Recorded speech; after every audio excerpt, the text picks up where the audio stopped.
Hey everybody, welcome back. It's business and it's a Christmas miracle. I've got the Yamato overview ready for you and it's Christmas Day, so good timing, right? I actually didn't plan it like this up until like 2 days ago, so I kind of hurried and tried to get some more gameplay in. Um, I just want to mention, of course, this is the Musashi skin by Tans, and I'll leave the link as usual in the description. Uh, Getting right into it, she's got a hell of a lot of health at 97,200. She has a huge amount of armor and huge cannons. So these are 18.1-inch cannons, and I gotta tell you, I'm gonna say this a couple times. Do not discount the power of the HE shell on this ship. It is really powerful. 7,300 max AP damage. Just think about that, and the overall health of a destroyer. That's a huge amount. Of course, the 14,800 max AP when you hit a citadel, and this is, of course, some of these stats are altered because of my captain skills, modules, and whatnot. So the turret traverse stock is 72 seconds, and you could get it down to the 56-second range, of course, which honestly is surprisingly manageable when you're talking about a ship this size with the rudder shift the way that it has it. I mean, a lot of times it's really not that bad considering the ranges that you're fighting at. Secondary armament, it's got a lot of it. So this area that's, yeah, these guns, and then those three above it on each side, and then you see the bigger cannons just behind the main turrets there. There's a lot of them, and they shoot pretty far. So I have this buffed up right now to 8.8 kilometers. That's a pretty good zone of warning for you. And I say that because if you hear your secondaries going off, you made a mistake, most likely. And that's honestly the last thing you want to have happen is your secondaries working, because you're exposing a lot of the vulnerabilities there where honestly the armor, despite it being fantastic, is not going to be able to hold up to another battleship at that range. And if it's a destroyer or a cruiser that has torps, you got to be damn careful. The AA is surprisingly powerful. The totals that you see here are with the 20% AA effectiveness module added. So, that's 400 and almost 500 DPS from the main set of AA batteries, so that's pretty good.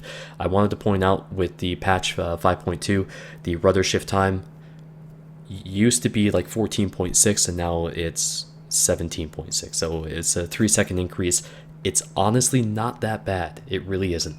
Going over the upgrades, of course, main battery mod 1, want to try to protect those turrets as much as possible.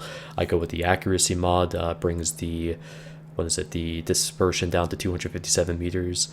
You know, you can take your pick here, honestly, depending on what gets buffed and what's working again.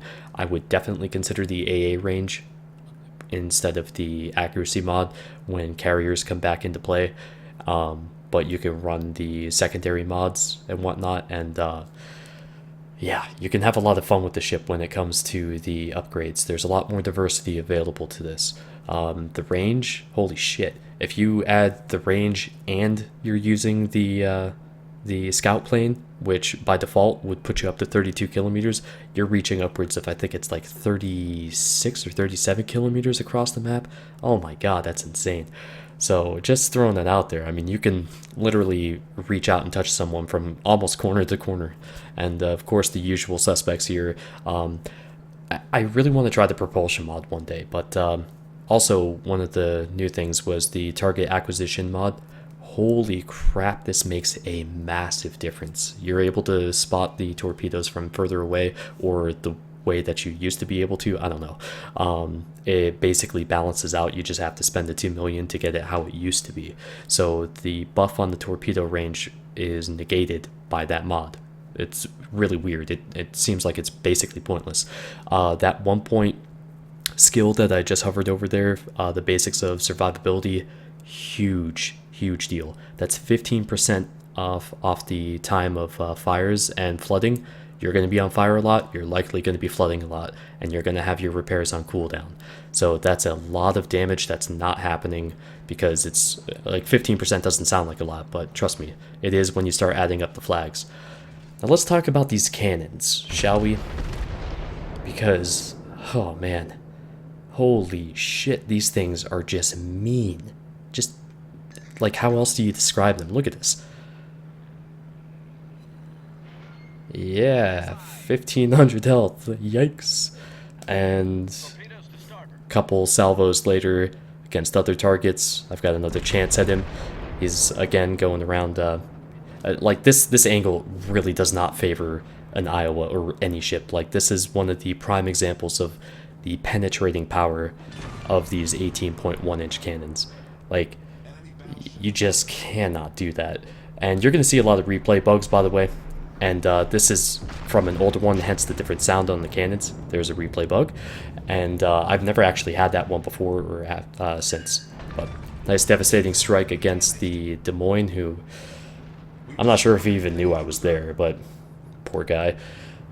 Now, again, with the HE, if you consider the max damage, and, you know, obviously you're only doing a portion of that. Say it's half. I took out the Turpits there, who had very little health to begin with. I think it was like 3,000 or 4,000, something like that. You know, in the previous clips that I put up, where I charged up against multiple destroyers over the course of a match and whatnot, and I had HE loaded, like these cannons, they're unbelievably powerful against every type of ship. But when it comes to destroyers, if you catch them off guard and you have, you know, 2 cannons at the ready, oh my god, they're gone. There's nothing left of them, man. And you see right there, I take 12,000 HE damage and then get hit on the side. You do have to consider your terrain, though, that you're firing over. And this is the new map, Atlantic, or shit, I don't know the names of them, but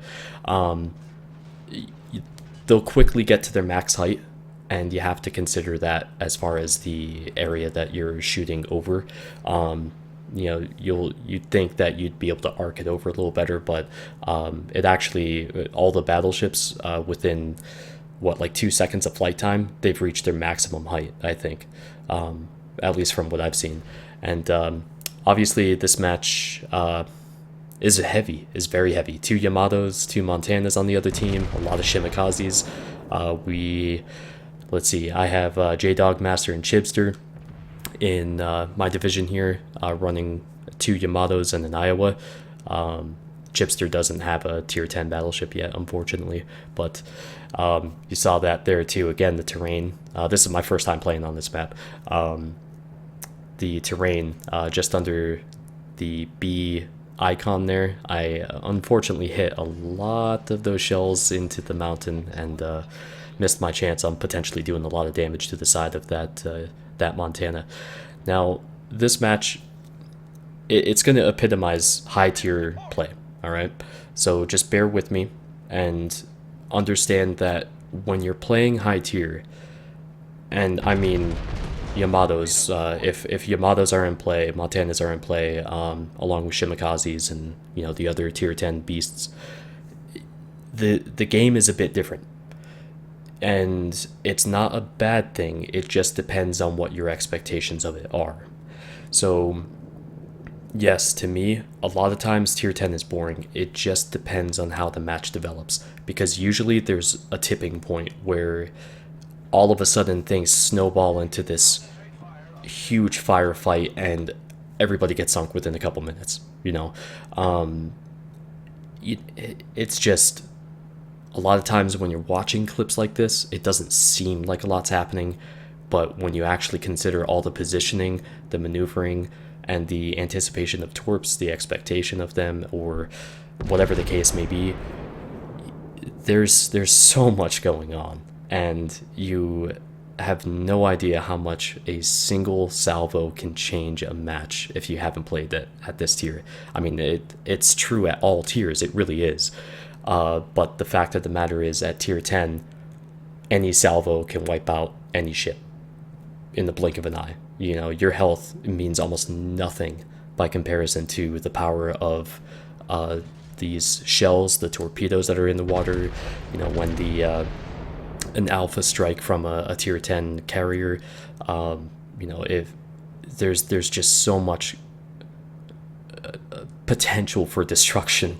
And again, I have HE loaded and do a good amount of damage, about 12,000, and that's something I also want to mention.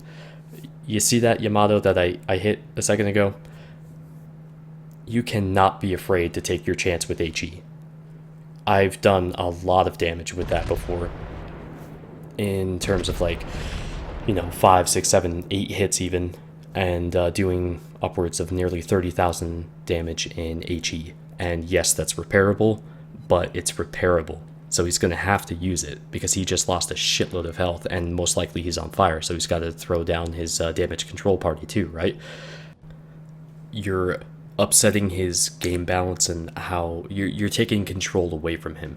And honestly, half the reason, honestly, and I'm not sure if this is a revelation to anybody, the reason why bow forward is so common and prevalent in high tier is because they made a mistake.